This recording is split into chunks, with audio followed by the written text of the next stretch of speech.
Hi everyone, welcome to the open quarterfinals round for NOVED 2025. I'm Randall, I'm your chair for this round. With me, I have two wonderful panelists if they would like to introduce themselves according to the uh, position reflected in the tab.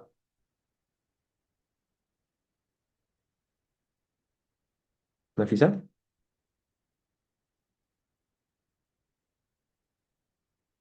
Yep. Sorry. Can you Oh, repeat, please? It's kind of like, yeah. oh yeah. If you want to introduce yourself according to the position of your name in the tab, that would be perfect. Okay. I think I'm cool by saying that. Hi, everyone. I'm Nafisa, and I'm here going to assist uh, Randall for the panelist. And yeah, maybe that's all. Hopefully, everybody could have a good time. Perfect. Vinay? Hi, Vinay here, he, him pronouns, but please address the panel as a whole. Good luck for the debate, everyone. All right. Thanks, Vinay. So, under the motion given by the CAP team to start the case of opening government, call upon Prime Minister. Here.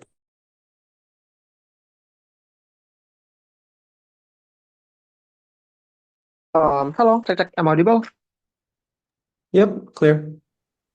Okay, wait for a second. Set my timer.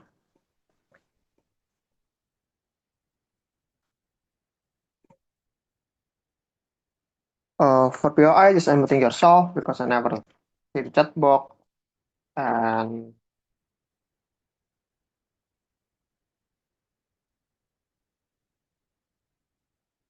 starting my speech in 3, 2, 1. In this house prefer motion, we try to reset the word and compare with what is more preferable and giving more benefit for the circumstances in the society. But how the portrayal of the word that look like inside of OG? Three things. A, we say the we will reset the timeline, but the timeline of the frame will exist till after reformation because the existence system of multi-party is in Indonesia is exist after the existence of reformation. Means that the idea of Golkar will dominate, for example, is never being likely because the reformation is there. Golkar is no longer well strong and control the government anymore. But second, we said the process of election will still exist like what happened after the reformation. We're no longer use not representative like what happened before the reformation, like MPR choose the president, but we try to still using the process of direct election, like everyone in society will have the capacity and chance to looking or seeking for the repression that they have and looking for the president. But three, we say technology and discussion about politics will still there like what happened in status quo. Discussion in like social media, something like Twitter will still exist, means that the strategy or the progress of people understanding the progressivity of politics will still there anyway. But what I'm going to talk to you on my speech. So think, I will prove to you why then those multi-party system that exist in status quo is something that are no longer accountability. But second of all, I will give you the comparative. Why then those big time political system is way better and preferable in Indonesia. Let's jump the first one. Why does multi-party system is not accountable? Several contexts how the multi-party system would look like. Those multi-party system exist in the spectrum of political party that exist in a wide spectrum that exists. Tons of party will still there with small voter base because most of them will have single-digit vote during the election. This is what happened in Indonesia, and this could be a consensus that happened in this debate. But why then those condition is bad? 3 point of analysis. A, creating the oversaturated within the voter because there is too much spectrum within this Indonesian politics. A person cannot say, oh, it's good because it's giving more option toward those people, but we say it's bad because those small party means that there is no any sufficient budget allocation to educate or campaigns about the political things because we say the budget given by those political party to subsidy to campaigns or educate are given by the subsidy given by the government means that tons political party mean you need to divide all this budget into more individual that access mean every single individual will get less amount of money What does it look like? It's look like that it's very hard for you to give more education to people. This is why campaigns in Indonesia are never talking about how policy would like to do because it's something that populist or it spend too much budget, for example, but rather they do for pesta rakyat or something similar, would try to creating populism. We say it is no longer beneficial. But second, because Indonesia used the open institution system, that the system talking about, you not only vote for the political party, but also you vote for those people within those kind of things, means that it will less incentive for people to do research about what they wanted to choose, for example. Why is that so? Because there is might be more than 10 political party, and every single political party will be more than 10 representative you need to vote. Means that there will be lot of people, nearly 100 people you need to seeking and searching, for example. This is something that problematic, that creating more people who don't have enough capacity to do research. What is the implication? The implication is simple. The strategy that conduct by those political party is not try to giving more sufficient understanding to the people, but how they try to attach with something jargonistic or populism, for example, seeking for wong chili or something similar those lines. We see those kind of thing is no longer beneficial. But third, we say the process of check and balances are something that are never likely in Indonesia. Because those political party will lack of power because they need to divide their vote into 10 or more political party in order to get. We say it is something that are very harmful for them. This is why they try to do a more lock rolling, join into the cabinet, for example, because they feel that it is no longer beneficial for me to become the opposition because I don't get enough sufficient power and access. What is the implication of those things? The implication is on how uh, fluid cabinet that exists, like party can go up in or up out within the cabinet or within the incumbent. We say this condition is no longer beneficial because the accountability of every political party to do the check and balances is still less likely. This is why in Indonesia, for the last couple of president, the political party who try to be opposition are less amount of political party. Even Prabowo decide to opt in because they feel that it is not safety to be to be an opposition. But why those three explanations is significant? We say in politics you need a strong check and balances. This is the prerequisite of you to have a good political process to give a good policy. For example, when every single things having a check and balance. So in order for you not to do a reckless thing or even misconduct for your power, this is something that never being likely inside of opposition team. But I will bite the bullet if opposition say, at the end of the day, because if the on three political party means the existence of elitism, we say those elitism will exist in both sides.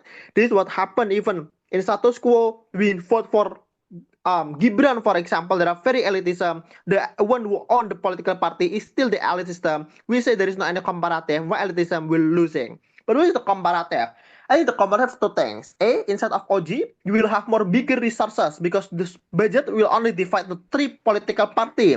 Means that you will have enough sufficient power or resources to do more check, to do more education or even campaigns. For example, your campaign is no longer something that only populistic because your competitor will never do the same thing. But second, we say there is more incentive to do research, for example, because like now only three political party means that on less amount of people, it will higher incentive for you to opt in because the spectrum will never too big at the end of the day.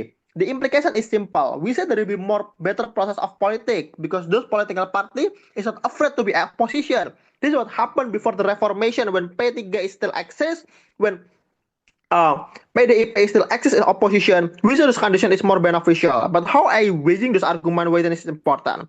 To think, it will beneficial because the certainty of the benefit. This is the prerequisite for any benefit arise at the end of the closing because the process politic is way more preferable to creating policy. Very proud. Right. I thank the Prime Minister for that speech. Just a quick reminder to not do lots of name dropping in this particular speech, particular debate, given that this is recorded.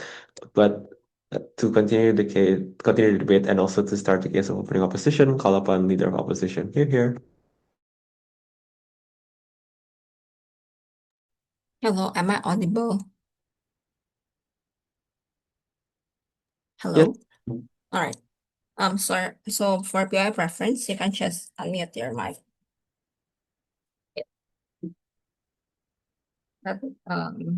I will start my speech in 3, 2, 1. Let's respond to OG case where they explain about how in our side will be bad because there will be in our side will be oversaturated because there's too much spectrum and there will be no sufficient budget to educate people. But understand the education will actually be is actually worse on their side because on their side parties are the three parties are so broad, right? With that, their education programs might be then will be contradicting towards each other and then becoming more confusing, right? Because one party push this one message and then the other party push the other message. With that, now people are end up being disengaged towards each other, right?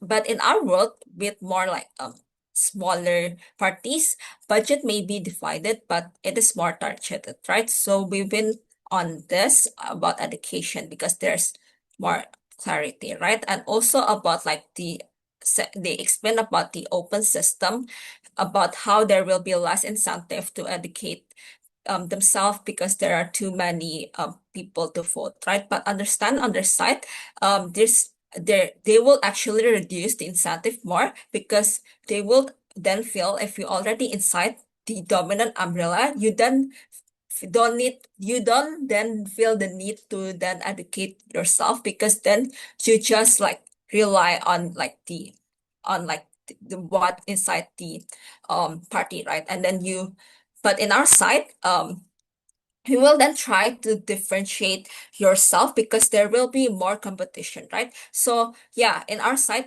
we are also better on that. And also last respond on how they explain about small political party is powerless, so they will then just join on the cabinet, then there will be a fluid cabinet, right? But understand that under their side, smaller parties are actually more shallow because they don't just hide inside the umbrella because at the end of the day they have a bargaining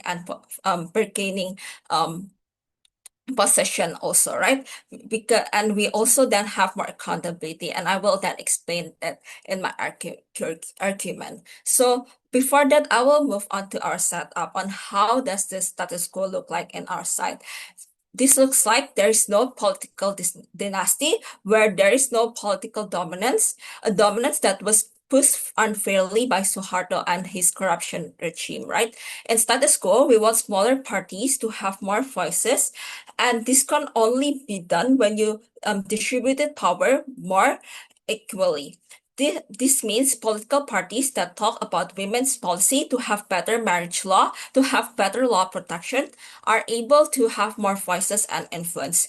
This looks like political parties that talk about protection of the minorities, giving light to the concern of like racism is for the works racism in the workforce or like for public transport and etc. are going to be hurt more, right? Well, in government side, these parties were historically formed by Suharto, where at that time he only cares about collecting the voices of the majority without caring for the outcome of any minorities. We think if they have this political system, it will just give majority way too much of power and it is injustice. In our side, we want smaller political system than having too many voices because then it will hinders other smaller parties because A, it hinders other smaller parties' power to influence. B, the three parties will be too powerful, and then people then have to compromise their value to have Why, OG? later, and discussions on their side will not be fruitful. Now let's moving on to our constructive on minority. Understand that minorities are oftenly being excluded from like decision making or like or competitions, right? And this then reduce them to like having opportunities or having infrastructure for them to like develop more, right? Then understand it is all caused because problems like first, their voices are not heard because minorities have like their lack of representation in policy making or in any like planning, like the local planning. So like so any kind, I will take it later. And then so like any kind of decisions aren't reflecting on like what they need, right? And second, on how they also experience like lack of competition, and because there is a high barrier of entry, right? Because understand like markets are like oftenly more like um prone to like prone to like dominant groups, right? And this will then affecting these minorities to like competing on like a more equal way, right? So how does this then affect these minority groups? First, they will now having fewer economic opportunities, like for them having less access to jobs, and also to like having like lower income and also business growth, like. And second, how they having uneven infrastructure because infrastructure, right? And before that, yeah, I will take your PI, Uchi. 3, 2, 1. Okay, Why no, suddenly now we're no. losing Okay, all no, this no, no. I don't take it. discrimination? Now and also about how about they also will be having less areas that is underserved, right? And this also will impact them on how they will creating brain drain, because they may then now move away because they find more opportunities outside because they don't experience more balance here, right?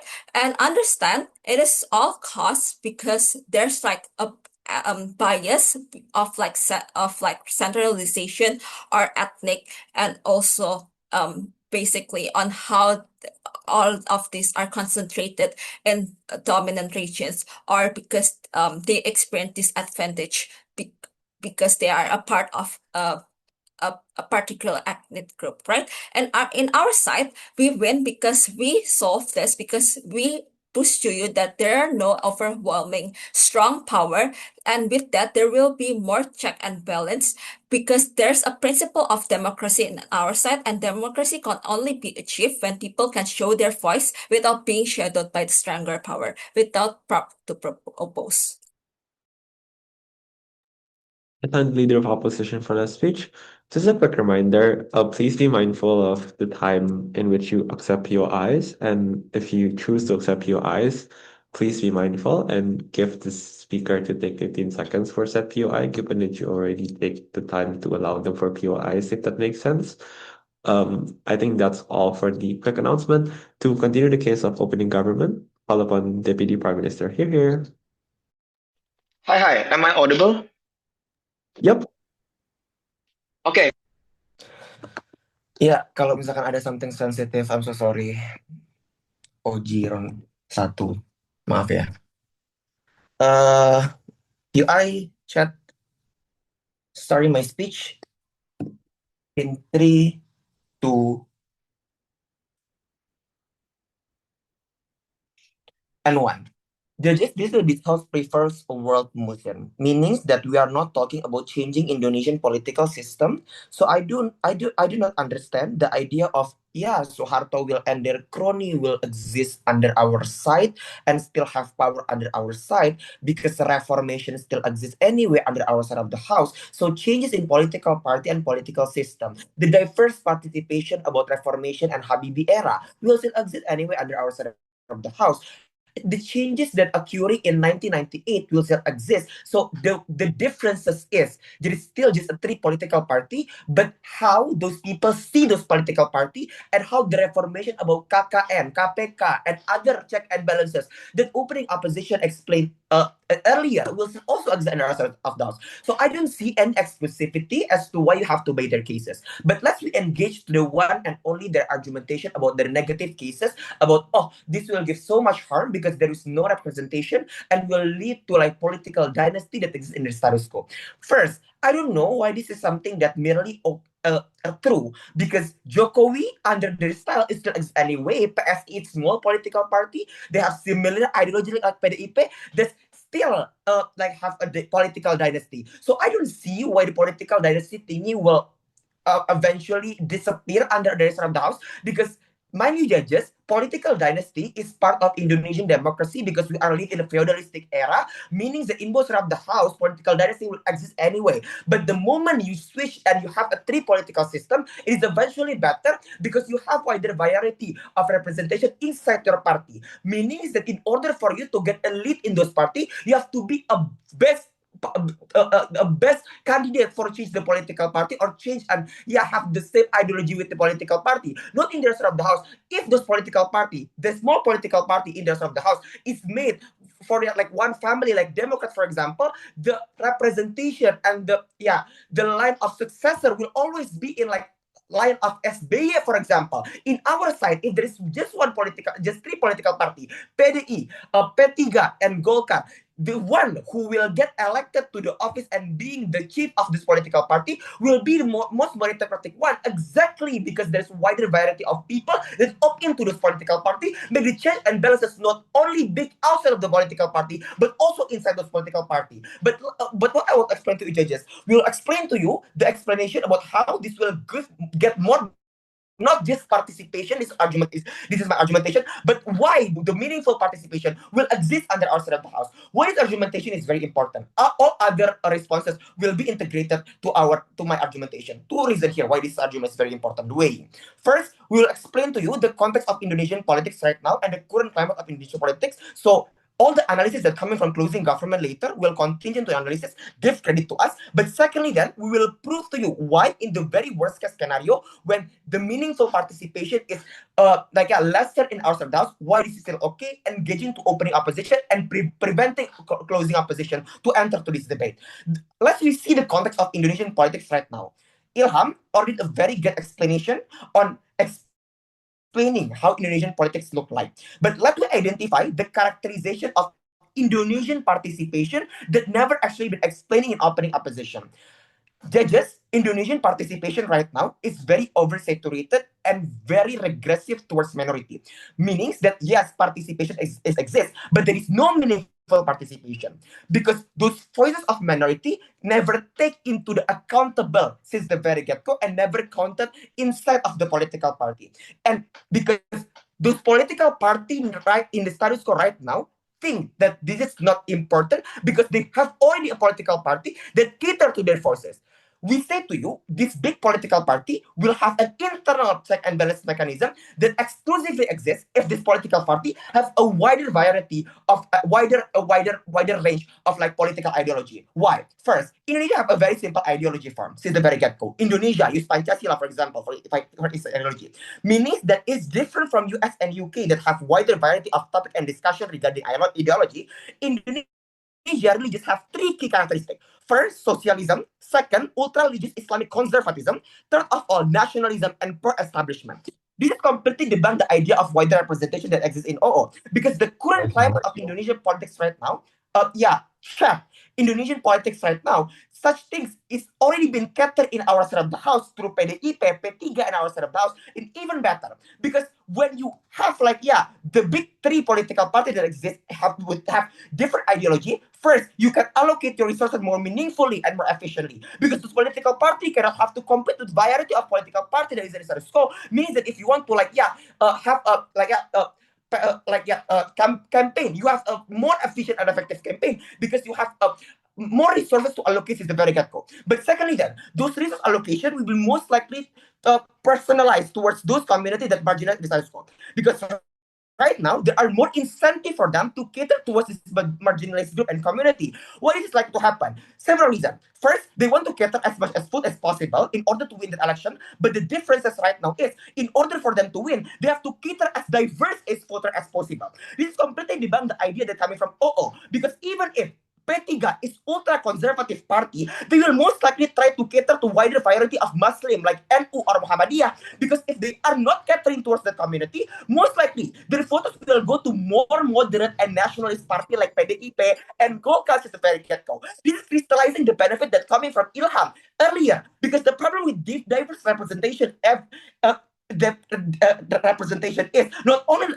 everyone has the representation, because those small political party have no say at all in the parliament, but everyone try to justify hatred as a political ideology. We say political ideology differences still exist on our side, but at least the internal check and balances will be easier for them, because this wider variety of political party will try to cater as much wider political range as possible. But secondly, then, exactly because of the simplicity of political party, meaning that there will be increase in competition by this party, meaning that in order one political party, they have to constantly changing and adapting strategy to the status quo. This makes political party under our of the house have more room for motivation and improvement, because if you have to move your strategy, you will completely lose to other major political party that exist comparatively under the of the house. This sense of motivation is not exist, because first, this oversaturated political climate, the big political party having this sense of security exactly because of the establishment that they get. But second of all, even if they lost their election, this political party has sense of reassurance, because they know that other small political party cannot compete with them. We said this is something that's very significant, because in our world, those three political parties have the same footings. Very proud to propose. I thank the Deputy Prime Minister for that speech. To close the exchange on opening house, I call upon Deputy Leader of Opposition to close the case of opening opposition. Here. Hi, tas am audible. Yep.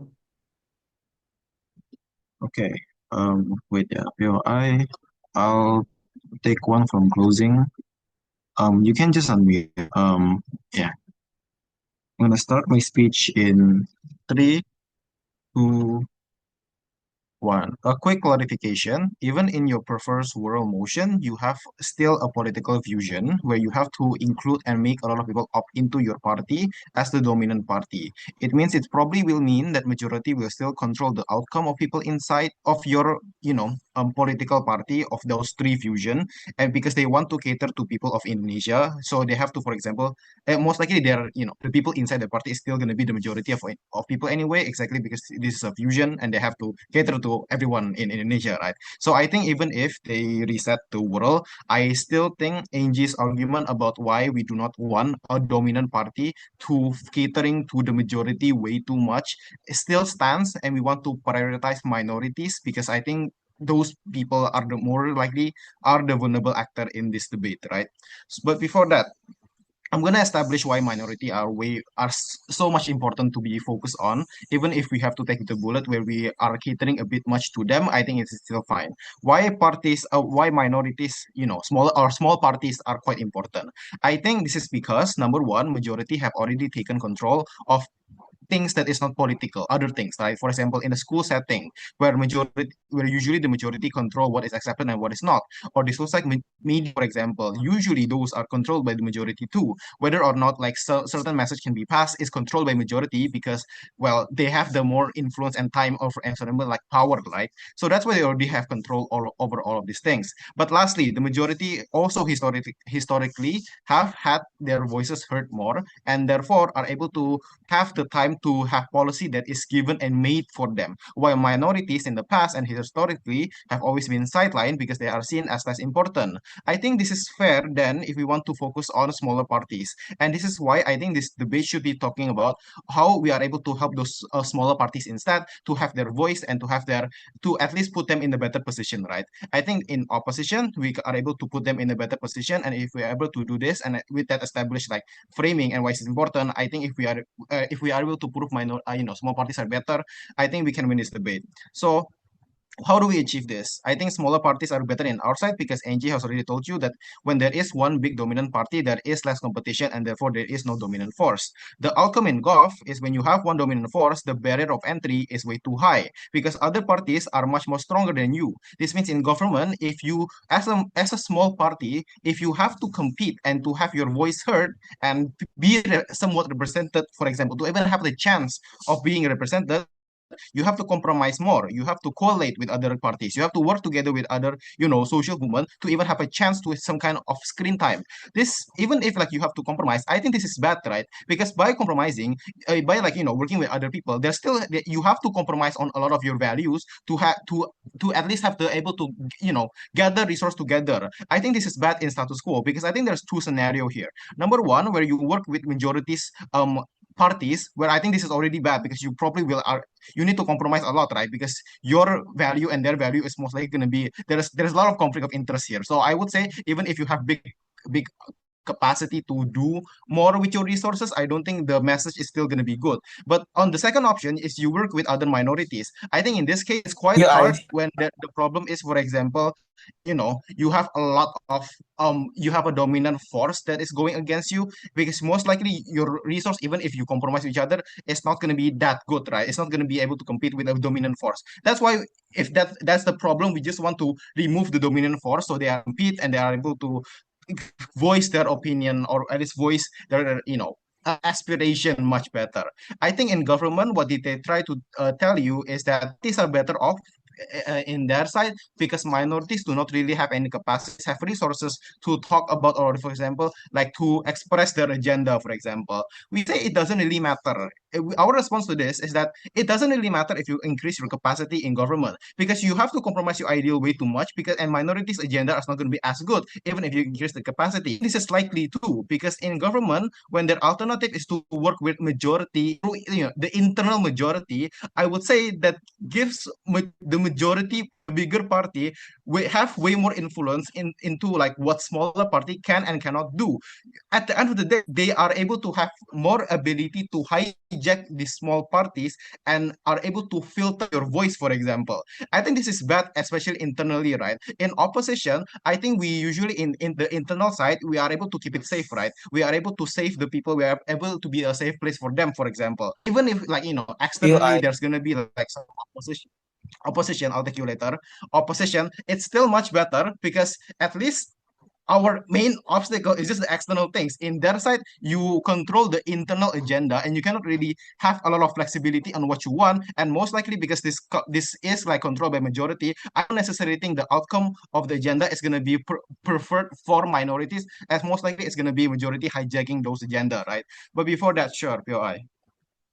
Three, how in your two, side those small political party can win if they just won 2% of the election if you not collision with bigger political party? sure.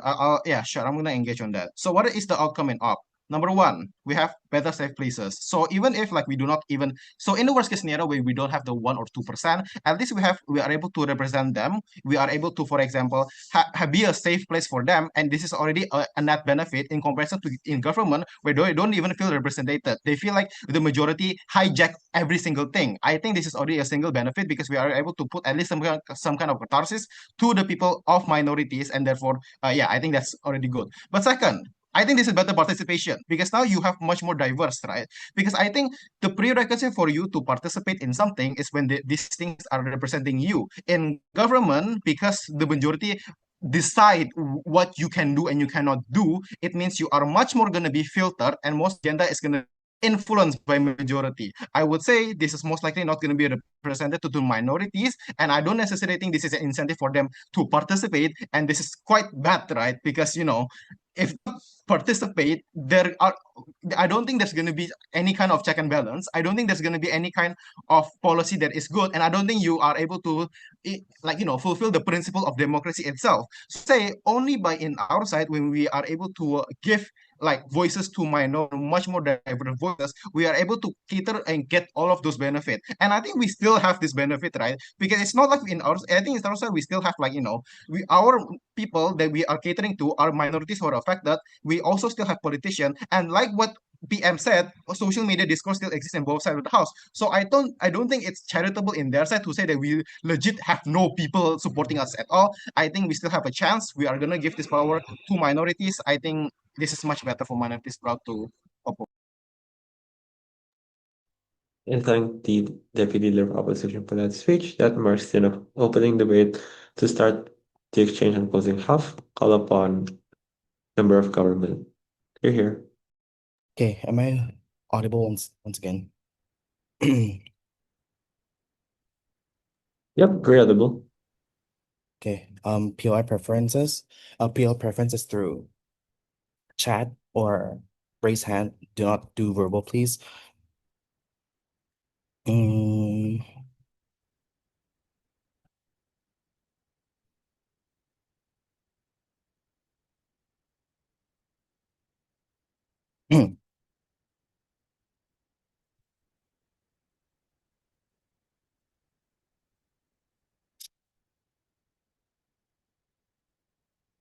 I want to bring you to the status quo. What country has successfully applied the Big Ten party political system, and what does it look like? It is obviously the United States of America with the Democratic and Republican parties. There are two things happening here. One, there is constant innovation and incentive to cater to the people because they've always become each other's oppositions to win the next election, meaning most likely you will have to want to win the vote of more people because a big power is going against another big power. But number two, I think the policy-making process is significantly clearer because there are minimum amounts of ideas they're being pitched into, but they're maximalized because these ideas are specifically done because these parties have a larger incentive to become more competitive because they know they can erase each other or for example overtake each other's progress in the next elections. This is to make the choices clear, and this is exactly why bans, overturns, etc. become significantly easier in the context of the United States. You can simply see that it's based on the votes of the House of the Representatives whatsoever. So this is the way that we envision that if we were to prefer a world where Indonesia remained is a Big Ten political party system,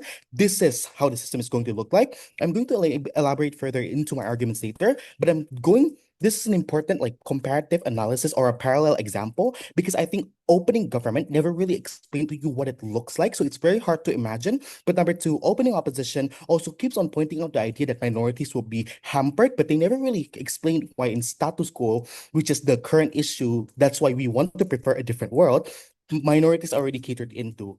Partai Buruh eventually had to go to the incumbent party, and no minority voices is being represented. I don't understand the mechanism. It's too late for them to engage.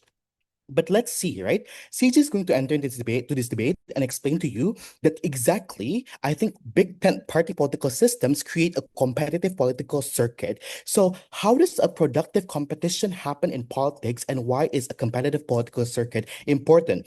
Three things I want to discuss in the speech. One, I think I want to talk about the incentive for better ethics or better work ethics due to increased competitiveness in two ways. One, I think competitive advantage is important as a prerequisite for electability. Therefore, in a context in which you have a Big Tent party system, because people will be very much tired of incompetent individuals and they want to elect individuals who are more capable. But the difference is that in a Big Tent political system, you cut down the quota of individuals that are able to enter parliament and everything else. The reasons to why right now people cannot be competitive and competent, right, is because there are too many seats to be provided for all of the parties. So we envision that there will be a cut down quotas for people that will have to cater to the agendas of the people, that will have to work within the parliament. Therefore, people will want to elect quality politicians. The only way that you win in a government in closing government specifically is when you're able to give most pragmatic benefits to the people. Most importantly, very much beneficial policies or beneficial working ethics to the people. But number two,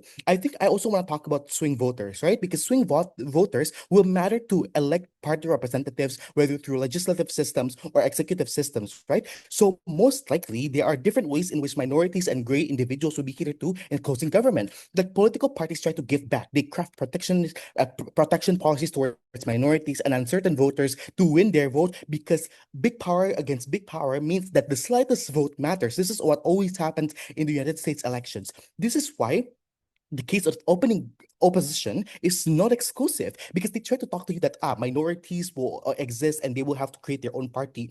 No, we don't really need the idea of an existing minority party if they were to go back and cater to the incumbent party. But what we need is an incumbent party to have the incentive to cater to minorities, which is a totally different thing and something that is very likely. I've already explained to you why the likelihood analysis is there.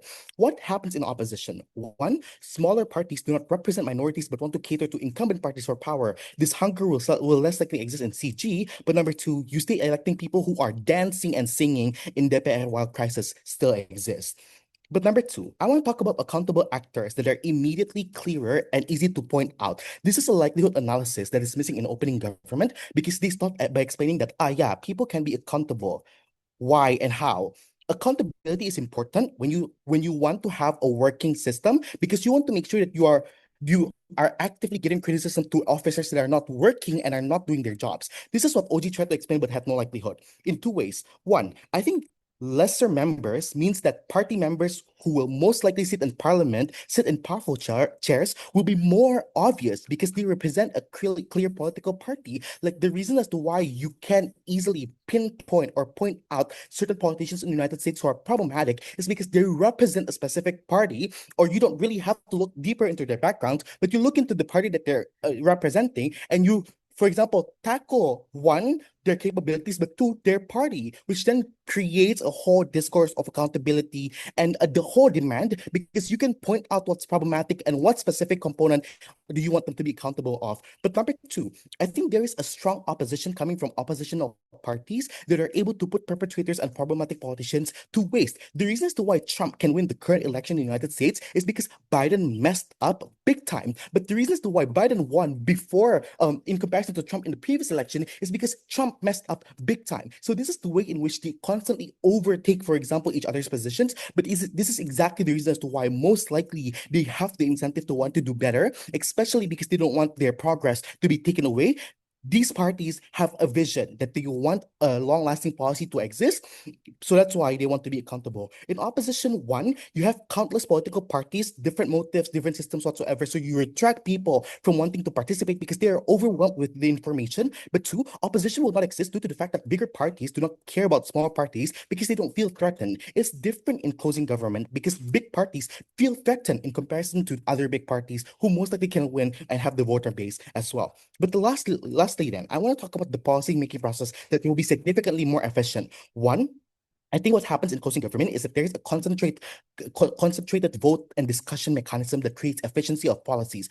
What happens here is that parties have a clear idea to socialize the ideas and can identify the clear goals of policies. During the process of voting, you have a clear goal to the people and the members of the parliament to understand why this is a significant policy and important one to pass. In opposition, 10 parties will create different edgy stances that makes it hard to process because one, there's too many ideas, but two, votes are too diverse and broken down, which waters down the importance of the policy. But number two, I think there's also bigger political leverage or power to execute the policies due to the fact that they have sufficient resources, which is at least enough to ensure that they implement the implementation of it does exist. The prerequisite of this is if you have one, larger power, two, more manpower under your wing, but 30, monetary capacity, in which usually bigger parties have this, smaller parties do not. This is exactly why under our side of the house there is more incentive to create or act upon these policies because they are capable of doing so. In opposition, not so much. Proud to win.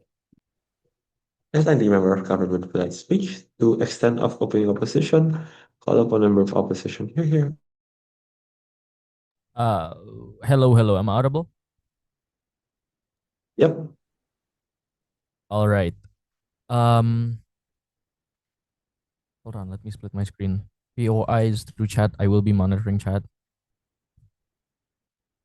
Pronoun preference he him, and I guess short disclaimer before I start.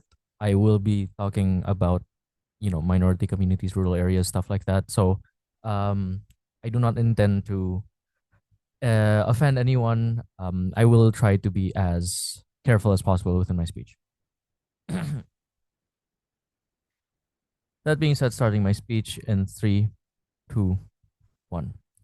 Under the status quo, I think we can all agree that Indonesia's politics is pretty toxic insofar as right now, even if, let's say, there are politicians that want to create reform or want to create change within the existing political system, they do so not because they actually want a better Indonesia in quotation marks, but because they want the better pragmatic benefits for themselves. Exactly because, let's say, if they were to change a current system, then eventually they would be able to get better benefits from the improved GDP, etc., etc. This is the scene that exists right now and will continue to exist under both sides of the house in terms of the toxicity. But then, moving forward, before I get into my substantive, I'd like to refute CG a small bit. I feel like the big thing that I would want to refute from CG is the fact that they try to bring up that the counterfactual is most likely going to look like Indonesia having a system that is similar to that of the United States. My biggest question is why is this likely? Understand that this is a counterfactual motion. They don't have fiat. But then also, I feel like there needs to be a lot of likeliness analysis for this to be proven true. Because firstly, there's already precedents of, RES being a thing previously, and then we going off of that system. But then also the fact that, there a lot of their benefits on, regarding swing states, et cetera, really depends on the fact that we would have a system that is very similar to the US, which, swing states exist because US political system is not actually, direct popular vote, but it's vote of that state, and then representatives will vote for that candidate. So I feel like there needs to be a lot more analysis from CG in order for them to be able to prove this. What then do we have under CO?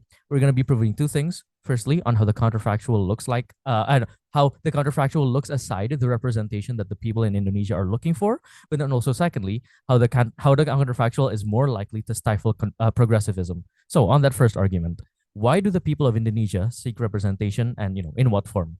Understand that I feel like OG points this out pretty well with saying that Indonesia's voter base is relatively uninformed, insofar as not everyone has the capacity or the ability to do the amount of research for them to be a well-informed voter. The fact that rural areas have lesser access towards this kind of information, the fact that, most of these people are just working in order for them to try to live, etc., etc. And so this is one big thing that proves that Indonesia's voter base is relatively uninformed. But then also, because of how centralization is so deep rooted within Indonesian society, it becomes a lot more difficult for these people to access this kind of information and get the developed resources for them to be able to be a fully informed voter. And so exactly because of these conditions, people end up being single issue voters. Oh, this person provides a policy that I like, I'm going to vote for them, not looking into deeper stuff, and so on and so forth. And so this simplistic mentality is going to continue. This makes the counterfactual even more intimidating for people, exactly because of the massive umbrella that these parties cover, and the fact that people in rural areas have difficulties in doing the research. They'd feel that they aren't represented well enough, and would disengage from politics, saying that it is a city person's thing, and that all they need to do is just live to the next day. Let the people in the city vote for the people that would be vote for the people who would be in control. Why then is it important for this representation to be fulfilled? I feel like there are two big reasons for this. Firstly, every person in a country deserves to feel that they are represented within the legislative discussion room, insofar as they have very little control over how their lives are going on, as in the amount of tax that are put on, but then also the amount of amnesty provided to people in rural areas, etc., etc. This kind of control is held primarily by big government, and exactly the reason why representation is going to be important. And then also, second reason, every person deserves the feeling that they have the capacity to participate. Exactly because of the narrative that every vote matters, people under the status quo will vote, even if for small parties, because they feel their vote matters with representing them in the status quo, and with allowing these smaller parties to get into the discussion room in order for these smaller parties to represent them. Why does government not fulfill this metric? Under government, having big political parties means that people have to dig way, way more deep to see the policies that attempt to represent these voters, which would mean that the perceived barrier to entry towards politics is going to be extremely high. Exactly why these people are going to disengage. But then, even if you would have grassroots involvement, like OG would like to posit, to tackle the problems of minorities and rural areas, the big parties are merely doing this to get the votes rather than out of genuine care towards these rural areas. Smaller parties actually want to help these rural areas because they rise out of the feeling of necessity to represent an unrepresented people. This allows for people who actually care to get into the discussion table and represent. Before I move on, I'll take CG. How do you guarantee that when smaller parties give out policies or try to represent, they're able to pierce through because there are incumbent parties above them? I think the purpose of this argument is not necessarily to prove that these policies are actually going to pass. I mean, we feel that we have a greater likeliness of these policies passing in the first place, which I'm going to be explaining later on. But understand that the purpose of this argument is to explain that at the very least, we give these people the platform that they feel like they need, and government does not fulfill this. But then second argument, how the counterfactual is more likely to stifle progressivism. What do we mean when we say progressivism? Well, when we move away, I think the big thing here is when we move away from systems that exist in order to be as all-encompassing as possible, as in encompassing as many minorities, but also moving away from bad systems that exist under the status quo. Why does the counterfactual prevent policies that aim for progress? Understand that bigger political parties will have a tall hierarchical system. This means that sending suggestions for, suggestions or possible policies down the line is going to be way more difficult because of just how many hurdles they have to pass. Not only that, but then also these hierarchies will have a high prioritization towards themselves. I think there's a common consensus that the current political system, quote unquote, corrupts people that truly want to create change. Imagine how worse that would be under government side of the house, where if someone were to want to actually create genuine change on the inside, you would suggest some suggestions, and then the higher ups will just say, you care for the people, but that's not how it works here. We try to get as much money possible, etc., etc. So I think exactly because of these things, the counterfactual prevent policies that aim for progress. What mechanisms exist under the status quo that allow the platform for this, allowing newer parties to rise? Now, understand that newer parties rise exactly to fill the deficits in big government, because these deficits are already difficult to fulfill under the government side of the house, because these big parties already have an idea of what they want to run and why they want to run it. If we then have smaller political parties come in, let's say that they would have small voter counts or have a smaller voice, but at the very least they have the platform to give to these people. Very proud to oppose. I thank the member of opposition for that speech. To close the case of government bench, call upon government whip. You're here. Am I audible? Yep. Test. Okay. Fine. Wait, setting up my timer. Yep.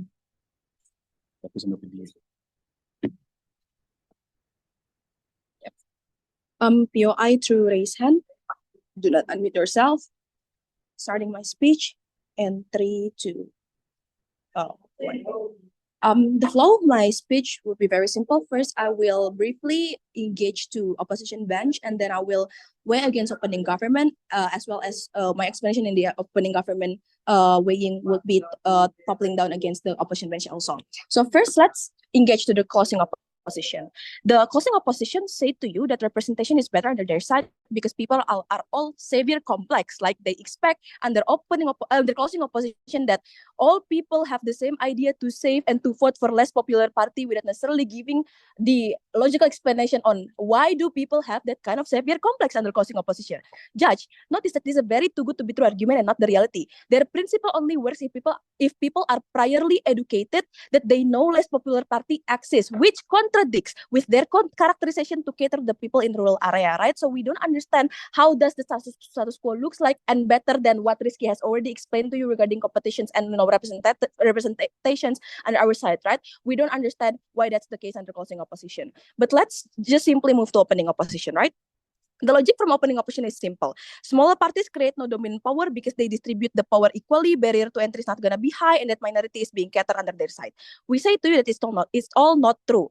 Dominance would also happen in opening opposition, exactly because too many small parties, only small parties with money coming from outside of the political circuit able to stand out, and only prior big parties able to survive. That's why even if we have 20 parties under opening opposition or so, the winning parliament is always PDIP. That's why even if we have new parties like PSI under opening opposition, they are filled with celebrities with prior money because they need the prior money to enter the circuit to begin with under their side of the house. And this is bad because this is what creates the politics Candra and politik balas budi under their side of the house, exactly because too many parties, meaning you need to have like prior leverage before you enter the political circuit under their side of the house, right? Under their logic. That's why Partai Buruh, although they enter, but they don't have the leverage of politik balas budi or politik Candra. That's why they keep on losing. What you're creating is one dominant party to bully the other party simply because they have prior money and power like PDIP under opening opposition.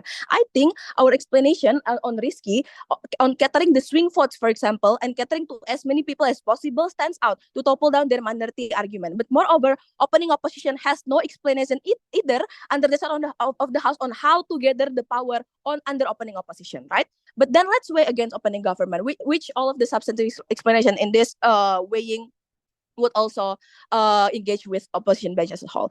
Rizky has already bring one substantive regarding competitive political circuit. I think no bench actually portray to you that this house prefer motion. We need to portray the world how it differs with status quo with a logical step-by-step analysis.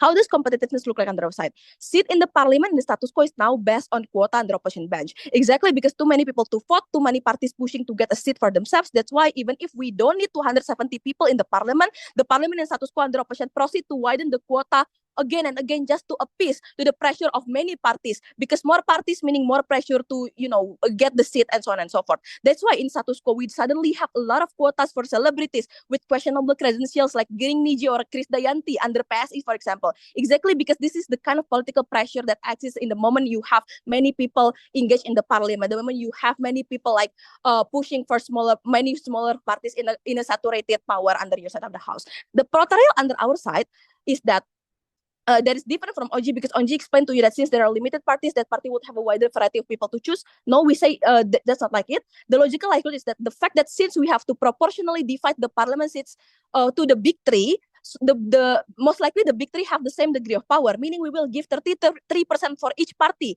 and it's far easier to create competition because each party might only have 33 seats from 100 seats, for example, meaning parties will have the incentive to push for tight criteria for their politicians, create higher qualifications so that because they know that they don't want to waste the only 33 seats that they have under the side of the house, right? They're going to be filled with capable people, and that they will not lose power in opinions or ideology against the other big three parties. How does this look like, right? I think this is a very mechanized and different likelihood from opening government, because opening government only throw jargons to you without necessarily explaining the logical step-by-step analysis that this is very important in a world building motion. They suddenly talk about accountability, fluid cabinet, erase elitism, and strong check and balances. But play in a best case scenario that's not engaging to the debate. Internal check and balances, or like the competitions between the politicians under our side, could only happen if you create a situation where parties need to innately and inherently grow a competitive environment that plays with politician ego. Obviously, as PDIP, they will not want to be less populist or less constructive than PPP or than Golkar. So most likely Megawati will not put shitty opinions in the public under our side, because the dominant force is not like what opening opposition said, that only one dominant force override the other voices. But what happened is that we have strong three dominant forces that clashes with each other. That's why our parliament in the past were very heated. Government were not afraid to take bold actions in order to dominate the other dominant party in the parliament, in the big three parties, right? How does this look like as a benefit under our side of the house?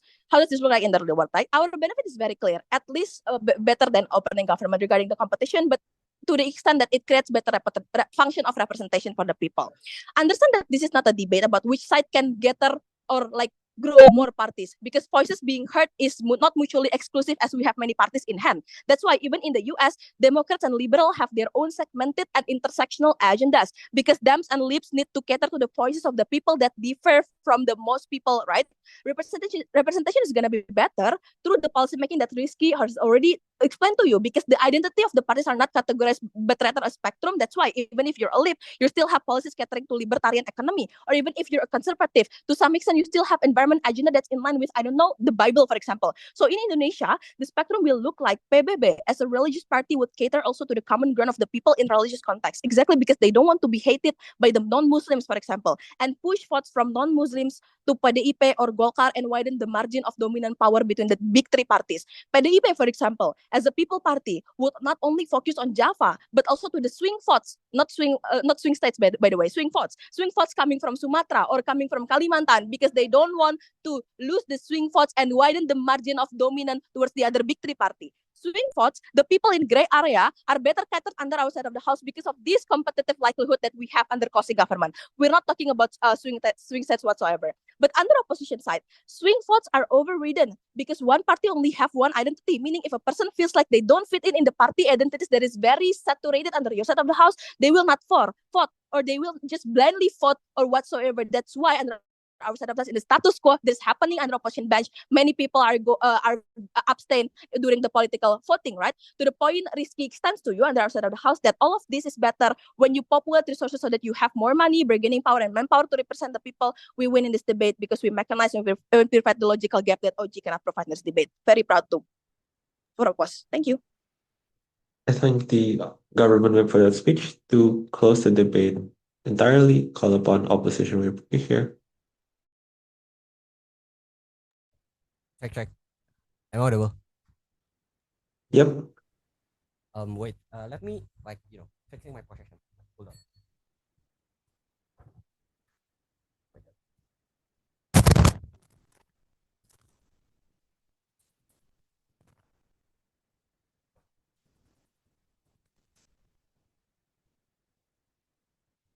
Check. Audible. Yep. Okay, cool. Several disclaimer. I may be not calling out. I will not try to call out novice nyasar here. Several shabby word. Happy to be here as an office. Starting my speech in 3, 2, 1. Oversaturated that they try to proclaim as a bad mechanizations in their side of the house is the one that maybe I will try to glorify here. The fragmentations that people can have the opportunity to blindly choose what party they can have in this particular area, for example, is the one that we call privilege. When you assume that people's in maybe in rural area, maybe down there in Merauke, for example, that they have to go to Sawah, for example, like 24/7, they cannot think, or they cannot have research to go deeply to understand how political situations now look like under the clash of three massive party. What they can count on is the familiarity of those particular party that exist in their secluded area, that maybe they cannot achieve positions of power, for example, in parliament, but at least down there at the moment that they are choosing this particular party, for example, that is fragmented inside of the house. I think they have the ability, for example, to at least being represented that Kabi already told you in the first place. I think that my strategy is simple. I just want to glorify his case and engage on the side one by one. Firstly, let's engage on OG. My strategy on opening government is kind of simple. That I firstly will agree on their portrayal of how their work look like. But second of all, I just will, engaging on their benefits one by one. Firstly, we talk about representations. In their side of the house, they believe that representation is better in their side of the house because those political peoples will not have a dynasty, so on and so forth. That they can cater a lot of more person, for example, because this party will have the incentive to go take grassroots people in order, for example, to gain more vote and compete to each other. I think that fragmentations or in their side of the house, or like the ability, for example, for these particular people to manifest others people's choice or this minority people's choice would also so less in their side of the house, because very simple, during the prior of they took another vote, for example, at the process of parliament, for example, their ability, for example, to cater of this particular vote will also still very hard to begin with. I think that's what do you want to say. But I think that idea about being less, idea being people that is less educated will also able, for example, to being taken in the rest of the house would also likely in our side of the house. When people that is more focused on their job, for example, cannot have the ability to go to political things, they can simply vote to the people that is they are most familiar with in their particular area. But second of all, then I think that contributions for this political system, for example, they believe that you cannot go to this small political party and gain positions of power. Yeah, we think that it is justified anyway because most of the house agree there is an uncertainty for this individual or uncertainty for this particular party for also who's to parliament because there is a competitions and political leverage happen in both sides of the house. And I will tell you later why then in our side of the house political leverage will still at least better in our side of the house. But second, then I think that there is of the house inside of OG believe that better policy making happen in their side of the house because there is a more sense of accountability that they're always glorified.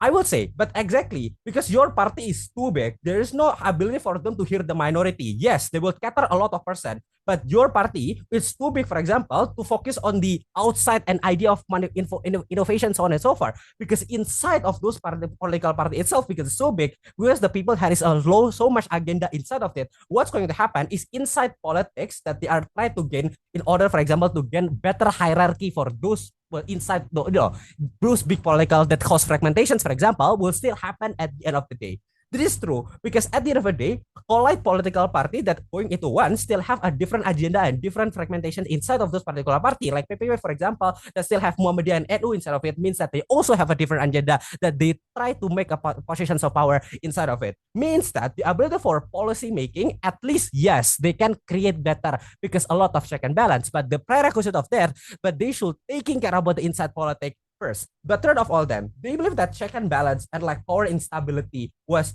power stability better in their side of the house. One thing, I think that power instability is happen on the external matters like people's individual people characters at the moment, right? Therefore, like check and balance, so on and so far, will still very, very much uncertain. But talking about check and balance, that I think that in their side of the house, check and balance was also very hard because a big collided party have a more complicated inside of those particular party, assuming that collided parties still have fragmentation, so on and so forth, means that in comparative, even if that both sides have a very hard check and balance coming from people, a more bigger party means that it is a more politics exists on those particular party to begin with, means it's very hard to, for example, check and balance. But second of all, then I just want to engage on closing government. I think that closing government brings so much practicalities that I want to engage more in this debate. I think their biggest things that they want to combat in closing government is simply that Indonesia's government is very much uncertain. Therefore, they want to uphold the value of accountability when they cut, for example, the people that is can goes to power because they believe that in the rest of the house it's going to manifest like in United States of America, which is a very much good argumentation. As an office, I can buy this. As I think that I just want to engage this by engagement of likelihood. I think the biggest thing that I want to engage is the context of Indonesian government and society is very much diverse in assumption of if you want to imply a certain argumentations that based on the United States, based on three different analyses of likelihood. One, Indonesian's quota of parliament exists in a big party system will still have so much people there because in fact that is a coalitions of party means that it manifests into much more people because how Indonesians play politics is mostly they will took kader, for example, in the grassroots people and they will put it as a bargain to access a position of power and to convince a not lesser individual, no, to access those particular people in area of like more rural or suburban, for example, in order for example to convince them to support this particular party means that the ability for this party to have a very good individual that have a huge and efficient six eyes gojo satoru things was practically it's very very hard to imagine. But second of all that Indonesia voters, if you want to say that you will cut uncertain voters, will also very hard because Indonesia take voters something so personal. For example, when you say that it's not when they vote Prabowo, for example, it's not about joget-joget, it's not about gemoy, it's about that they believe Prabowo is already takes so hard to achieve the position of president, for example. Therefore, they feel poor of this particular individual. So take it, they're so personally, so on and so forth, right? That is why they like people like Ganjar that have access towards people that is goes to grassroots, so on and so forth. But third of all, then I think that a check and balance, so on and so forth, it's still questionable in their side of the house because in our side of the house, in both sides, people will still aims for power at the end. At best, what closing government can do is they create a policy, but their policy will not still represented at the end of the day, because peoples will still care about inside politics, they will not still care about accountable cadre, they will care about peoples that they like, so on and so forth. But at last, in our side of the house, when it's fragmented, people can choose what they want to choose, at least. So in principally, we win. But second of all, Akabi already talked about progressivity. Progressivity happened because there is a lot of more discourses from political party that have more, visions. With all of those reasons, proud.